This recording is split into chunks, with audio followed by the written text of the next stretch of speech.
بسم اللہ الرحمن الرحیم. ناظرین السلام علیکم. میں ہوں آپ کا میزبان صابر شاکر. وفاقی دارالحکومت اسلام آباد سے تازہ ترین اور اہم معلومات کے ساتھ پاکستان کے حالات و واقعات،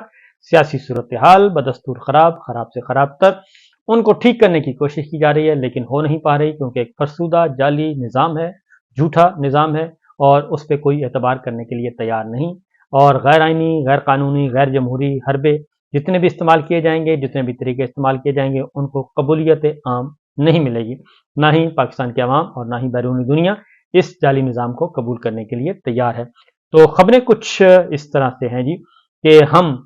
کافی چیزیں اس وقت عبرت کے طور پہ نظر آ رہی ہیں، لیکن ہمارے حکمران جو ہیں وہ ان چیزوں کو شاید سمجھ نہیں پا رہے. ایک خبر میری نظر سے گزری کہ کل تک حسینہ واجد بنگلہ دیش میں سیاہ و سفید کی مالک تھیں، 15 سال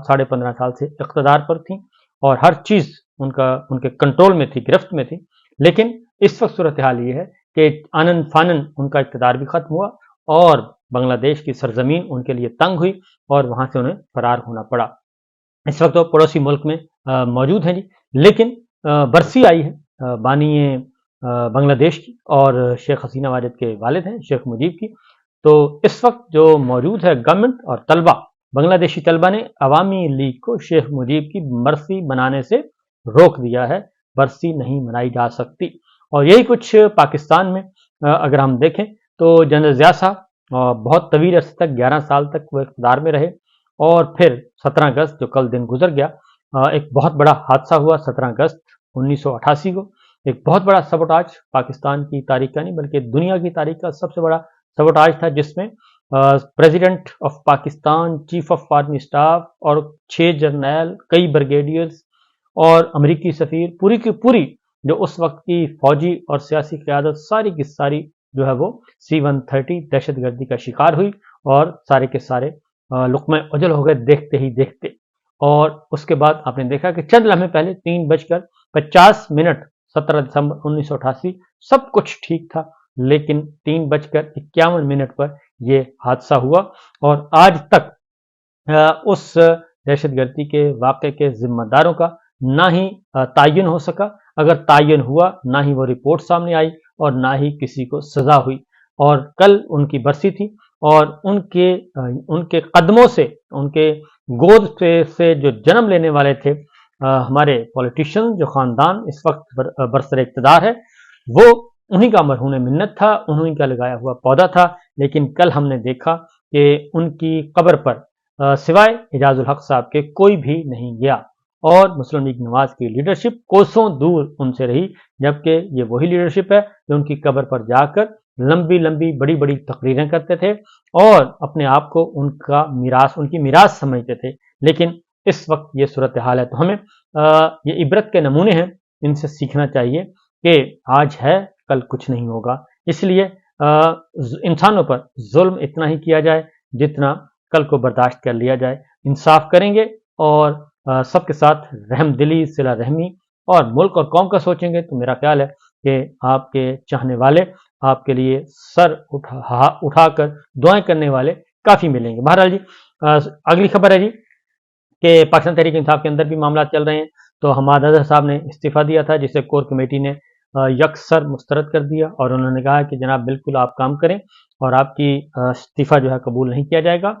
جو بھی آپ کے تحفظات ہیں وہ دور کیے جائیں گے، لیکن آپ پارٹی کا قیمتی اثاثہ ہیں اور آپ نے اسٹرگل کی ہے، لہٰذا ان کا استعفیٰ مسترد کر دیا کور کمیٹی نے اور ان کے استعفے کو نہیں قبول کیا. اگلی خبر جو ہے وہ وہی بات ہے جو میں آپ کو بتا رہا تھا کہ لاہور ہائی کورٹ نے علی کھوسہ، جو کہ بہت اچھا کانٹینٹ لے کے آتے تھے، آپ کو معلوم ہے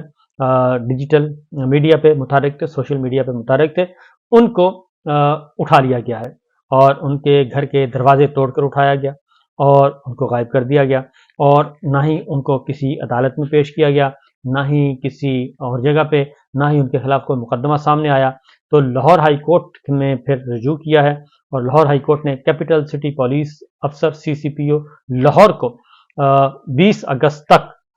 علی کھوسہ کو بازیاب کروا کر عدالت میں پیش کرنے کا حکم دیا ہے. اور جسٹس شہباز رضوی نے علی کھوسہ کی اہلیہ کی پیٹیشن کی درخواست کی سماعت کی. اہلیہ بینش تھیں، ان کی درخواست پر سماعت کی اور درخواست گزار کے وکلا میاں علی اشفاق اور خدیجہ صدیقی پیش ہوئے اور انہوں نے اپنا سارا موقف بیان کر دیا اور ڈیجیٹل کنٹینٹ کریٹر ہیں، ان کو نامعلوم افراد نے گھر سے اغوا کیا ہے۔ تو یہ ہے صورتحال۔ اگر آپ طنز و مزاح پہ بھی پابندی لگا دیں تو پھر اس سوسائٹی کا، اس معاشرے کا کیا ہونا ہے اور وہاں پہ کون جیے گا اور کیسے جیے گا۔ اب آگے جو اگلی خبر ہے جناب وہ ہے انٹرنیٹ بندش کے خلاف درخواستیں۔ وہ مختلف عدالتوں میں، لاہور ہائی کورٹ میں بھی زیر سماعت ہیں، اسلام آباد ہائی کورٹ میں بھی آ گیا ہے نمبر۔ اسلام آباد ہائی کورٹ میں منڈے کو سماعت ہوگی اور انٹرنیٹ کی بندش سے سوشل میڈیا، ڈیجیٹل میڈیا اور الیکٹرانک میڈیا سارے متاثر ہو رہے ہیں۔ پھر آن لائن بزنس جو ہے وہ بہت زیادہ متاثر ہو رہا ہے اور 2، 4، 6 نہیں کروڑوں ڈالر کا، اور اگر مجموعی طور پر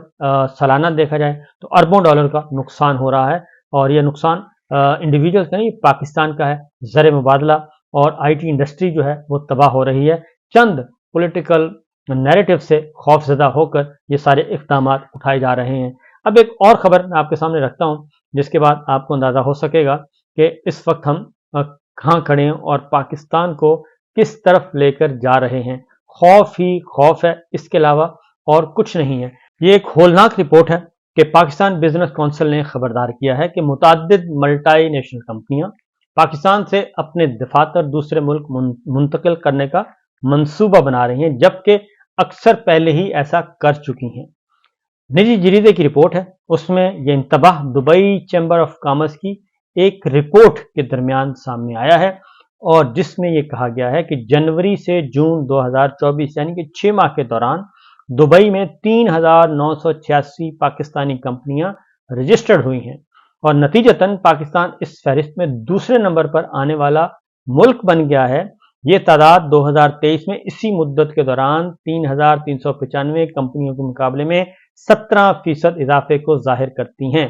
یعنی پچھلے سال سے اس سال 6 مہینوں میں 17% مزید اضافہ ہو گیا ہے۔ اور یہ گزشتہ سال دبئی چیمبر آف کامرس نے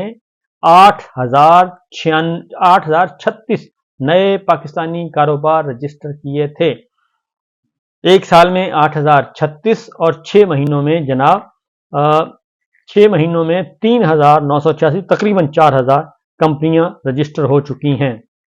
تو یہ صورتحال اس وقت ہے، اور آپ کہتے ہیں کہ پاکستان میں سرمایہ کاری لے کے آئیں، یہاں سے ساری سرمایہ کاری دبئی منتقل ہو رہی ہے، اور یہ ایک رپورٹ ہے، میری اور آپ کی یا کسی اپوزیشن کی رپورٹ نہیں ہے، بلکہ یہ پاکستان بزنس کونسل کی رپورٹ ہے، اور اس کا آگے سورس ہے دبئی چیمبر آف کامرس۔